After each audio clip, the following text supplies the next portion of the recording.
crush you like a paper cup. All right, it is time for Crush or Bust. This is my segment. You guys get your segment. I finally get my segment in here. Before we go with that, though, we do have a question coming in from Twitch. Potato juice.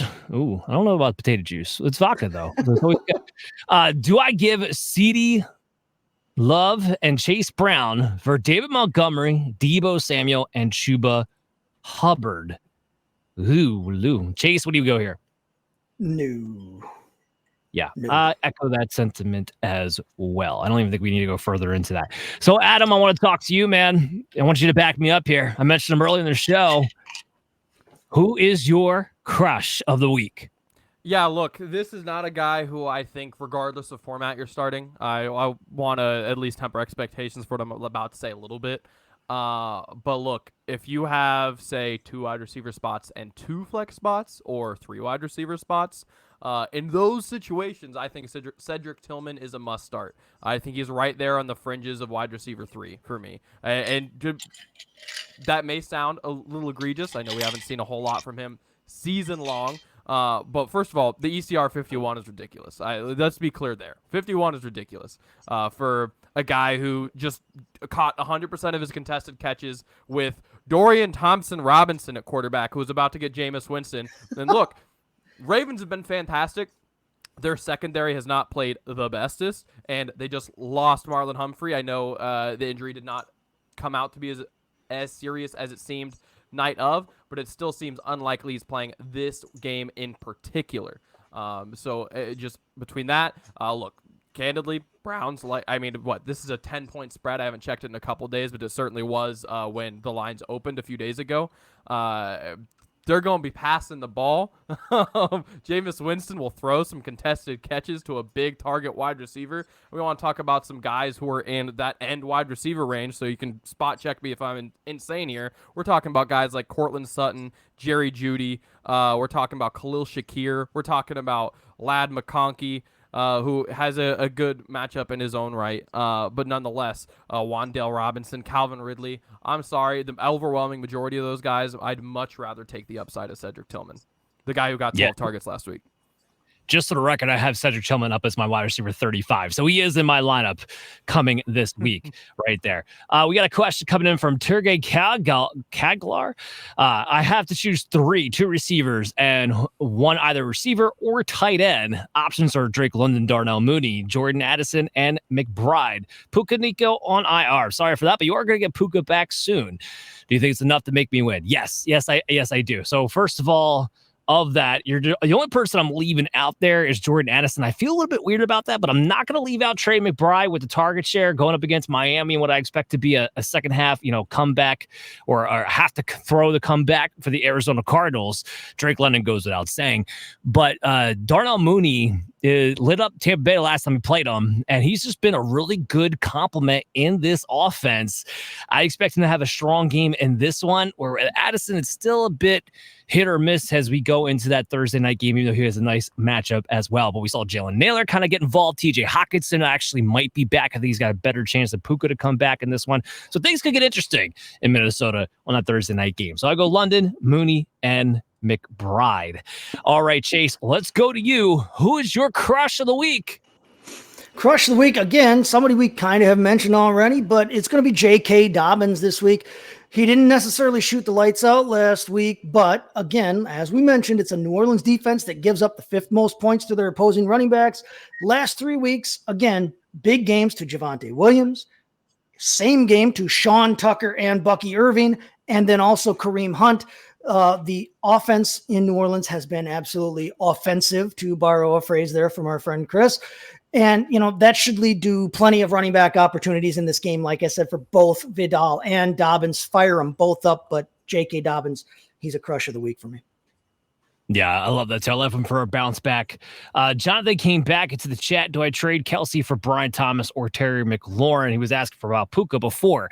I'm going to sum this up for you, John.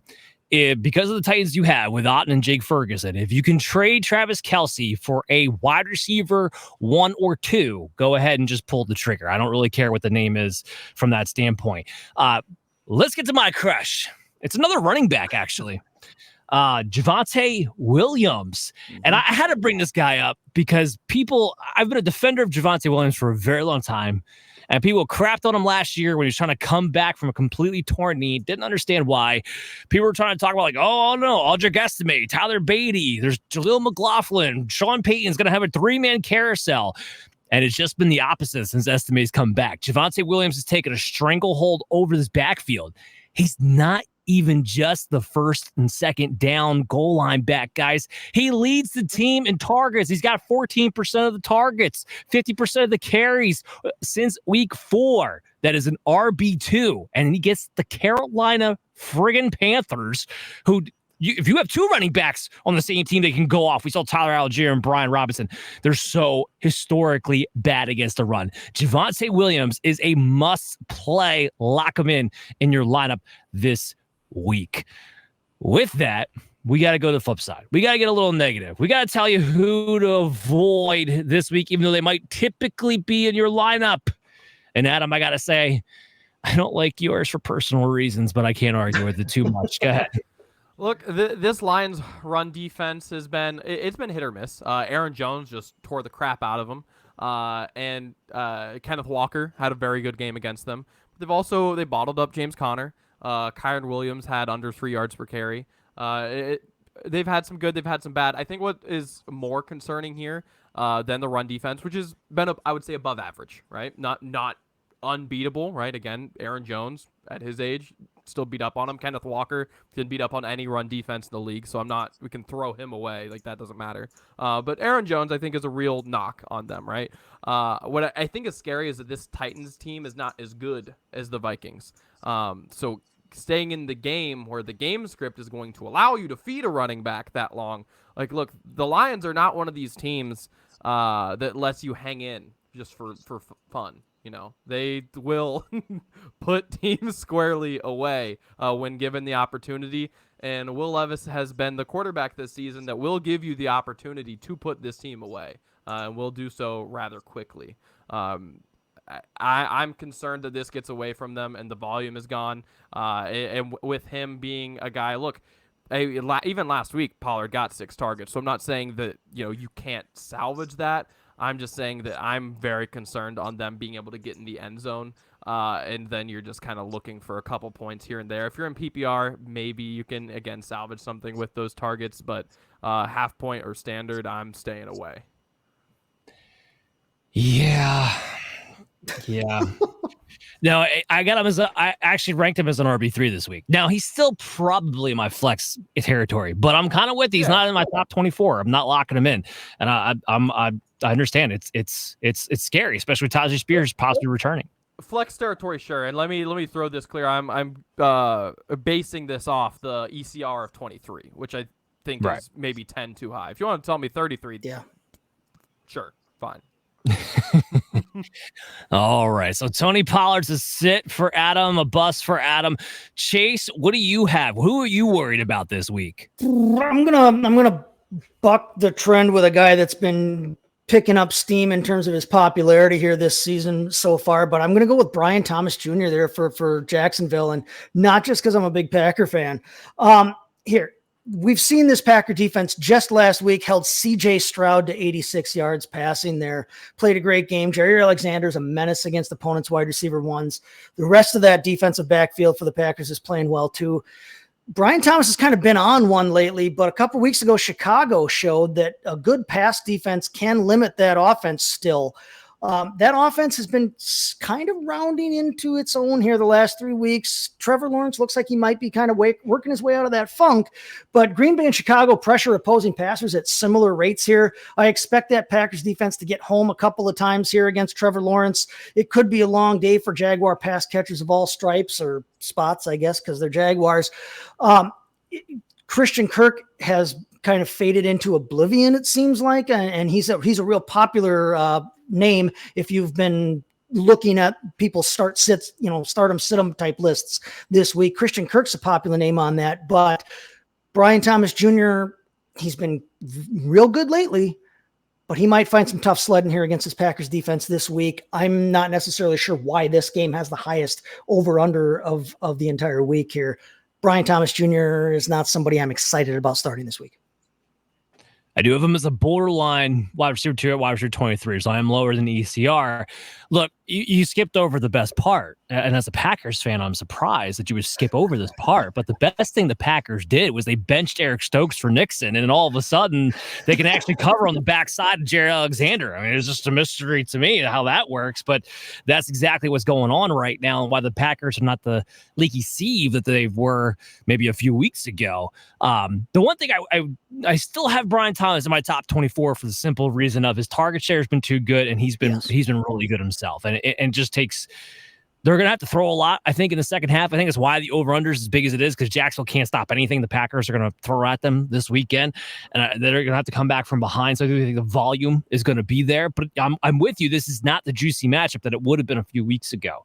So on you for calling that out. Okay, let's get to this. And I mean, maybe I was a little bit happy that I could make this guy my bust. Just, I'll freely admit I'm a hater of this player, okay? But he's been fantastic this year. I'm a little surprised that I got the opportunity to make him my bust this week, given what's going on around him. Baker Mayfield, ECR still has him as a QB 10.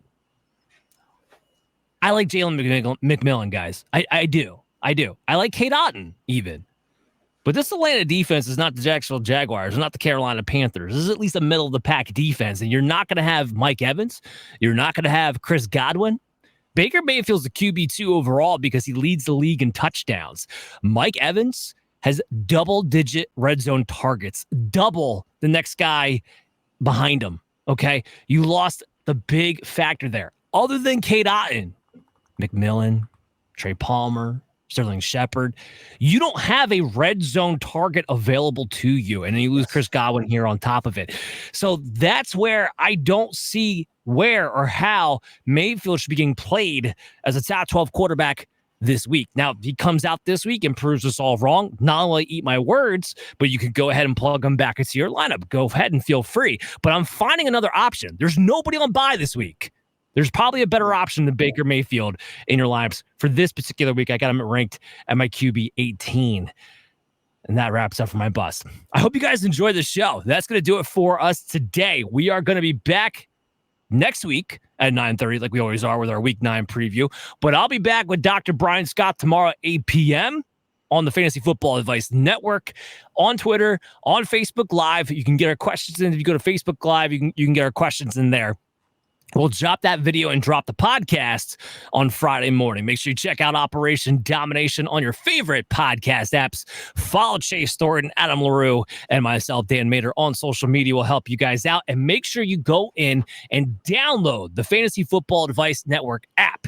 Because if you do that, you join our community, you can get 24/7 fantasy sports, not just football. We're in full swing now. Hockey, basketball, my lineups are all set for those sports too.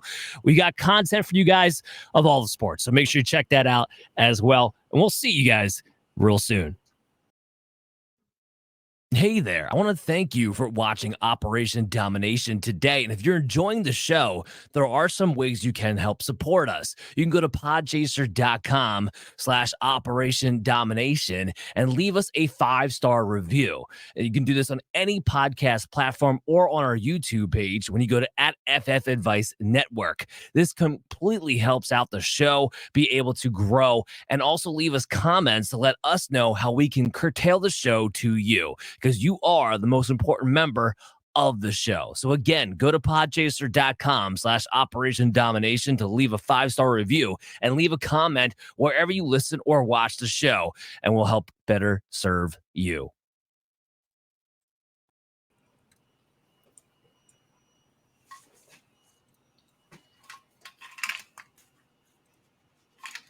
Just let me end it.